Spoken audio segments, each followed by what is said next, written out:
DGP స్థాయి అధికారి ఎవరైతే ఆంజనేయులు అరెస్టు, జైలు, ప్రస్తుతం జైల్లో ఉన్నారు.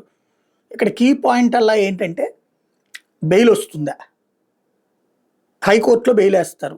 బెయిల్ వేసిన తర్వాతన ఆయనకి ఒక కేసులో బెయిల్ వస్తుందనగా, మామూలుగా అయితే బెయిల్ వచ్చేస్తుంది. కానీ ఒక కేసులో బెయిల్ వస్తూ ఉండగా ఇంకొక కేసులో పీటీ వారెంట్తో అరెస్టులు చూపెడతారు.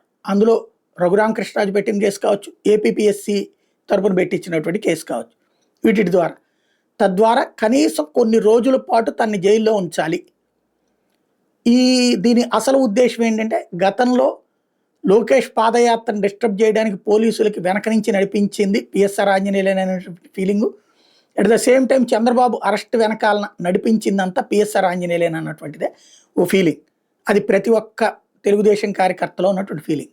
ఆ కసి తీర్చేటటువంటి ప్రయత్నమే ఇప్పుడు.